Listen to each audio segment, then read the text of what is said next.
हरे कृष्णा, राधे राधे।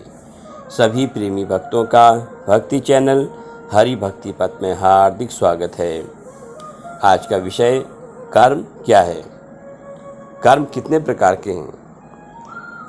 तो चलो आइए जानते हैं। कर्मों को एक वर्गीकरण के अनुसार 3 प्रकार का बताया गया है। ये 3 इस प्रकार हैं। पहला कायिक कर्म उन कर्मों को कहा जाता है जो काया या शरीर के द्वारा किया जाता है। दूसरा वाचिक, जो कर्म वचन या वाणी के द्वारा किया जाता है उन्हें वाचिक कर्म कहते हैं। और तीसरा है मानसिक, मन से संपन्न होने वाले कर्म मानसिक कर्म कहलाते हैं। इससे भिन्न गीता में क्रमशः 3 प्रकार के कर्मों का उल्लेख किया गया है, जो इस प्रकार हैं। सात्विक कर्म, जो कर्म शास्त्र विधि से नियत किया हुआ और कर्तापन से अभिमान से रहित, फल को न चाहने वाला पुरुष द्वारा बिना राग द्वेष से किया हुआ है, वह कर्म सात्विक कर्म कहा जाता है। दूसरा राजस कर्म, जो कर्म बहुत परिश्रम से युक्त है तथा फल को चाहने वाला अहंकार युक्त पुरुष द्वारा किया जाता है, वह कर्म राजस कर्म कहलाता है। तीसरा है तामसिक कर्म, जो कर्म परिणाम, हानि, हिंसा और सामर्थ्य को न विचार कर केवल अज्ञान से आरंभ किया जाता है, वह कर्म तामस कर्म कहा जाता है। कर्मों के फल के आधार पर भी कर्मों का वर्गीकरण किया है। इस आधार पर 3 प्रकार के कर्मों का उल्लेख है।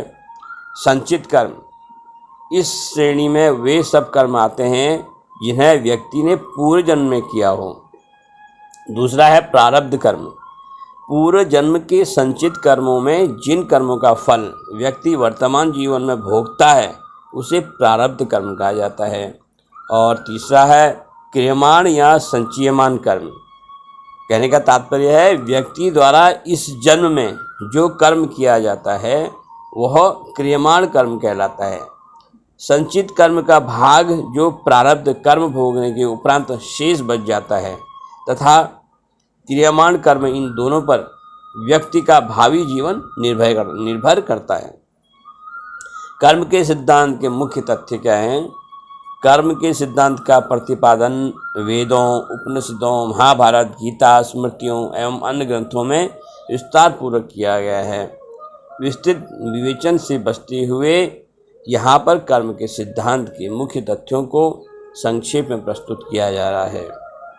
कर्म के सिद्धांत में कर्म तथा पुनर्जन्म का घनिष्ठ संबंध है। कर्मों के ही परिणाम स्वरूप पुनर्जन्म होता है। कर्म का प्रत्यय पर्याप्त व्यापक है। शरीर के अतिरिक्त मन तथा वचन द्वारा की गई क्रियाओं में भी कर्म के ही अंतर्गत सम्मिलित मानी जाती है। कर्म का प्रत्यय पर्याप्त व्यापक है। शरीर के अतिरिक्त मन तथा वचन द्वारा की गई क्रियाओं में भी कर्म के ही अंतर्गत सम्मिलित मानी जाती है। कर्म के सिद्धांत की यह मान्यता है कि व्यक्ति द्वारा किए गए किसी भी कर्म का प्रभाव समाप्त नहीं होता। कर्मों के फलों को अनिवार्य रूप से भोगना पड़ता है। कर्म के चक्र को अनंत माना गया है। कर्मों की समाप्ति एक जन्म में नहीं हो जाती, एक के बाद अनेक जन्म में, अर्थात अनिवार्य नहीं कि प्रत्येक जन्म से मनुष्य योनि मिले। इसकी अतिरिक्त कर्म की व्याप्तता को स्पष्ट करते हुए माना गया है कि व्यक्ति वंशजों पर भी कर्म का प्रभाव पड़ सकता है। कर्मों के ही कारण पुनर्जन्म होता है। वास्तविकता यह है कि व्यक्ति एक जन्म में अपने समस्त कर्मों के फल को नहीं भोग पाता, अतः अपने कर्मों के फलों को भोगने के लिए बार बार जन्म लेना पड़ता है। इस प्रकार पुनर्जन्म का चक्र अनंत काल तक चलता रहता है। यह अनिवार्य नहीं है कि इस जन्म में इसी जन्म के कर्मों के फल प्राप्त हों, बल्कि पहले के जन्मों के संचित कर्मों के फल भी भोगने पड़ते हैं। इसी सिद्धांत के आधार पर वर्तमान में अच्छे कर्म करने वालों द्वारा दुख एवं कष्ट पाने की स्थिति देखी जाती है।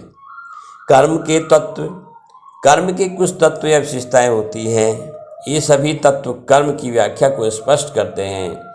इन तत्वों के अभाव में कर्म की कल्पना संभव नहीं है। कर्म के निहित प्रमुख तत्व इस प्रकार हैं। पहला, कर्म का अटल सिद्धांत फल से संबंधित है। मनुष्य जो भी करता है वही उसका कर्म है। इस कर्म का कुछ न कुछ फल या परिणाम होना चाहिए। कर्म फल को टाला नहीं जा सकता। मनुष्य कर्म करता है, इस कर्म का कुछ फल होता है, वह इस फल का भुगतान करता है और इन भुगतानों के अनुसार पुनः उसके कर्मों का निर्माण होता है। कर्म और फल का यह चक्र निरंतर चलता रहता है। कर्म केवल भौतिक क्रिया नहीं है, इसके अंतर्गत सामाजिक, मानसिक, आध्यात्मिक तथा भावात्मक सभी प्रकार की क्रियाओं का समावेश होता है।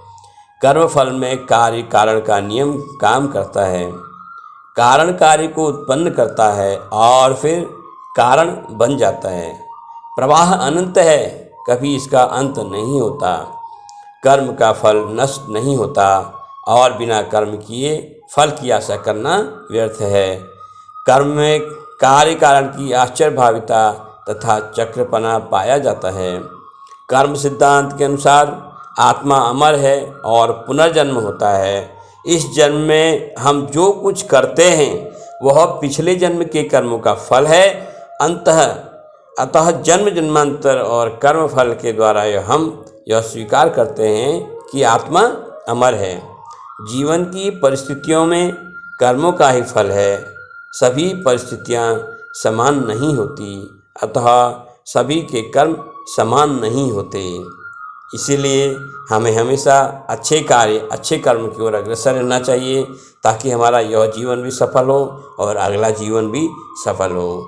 जय जय श्री राधे। हरे कृष्णा, हरि बोल। सबका मंगल हो।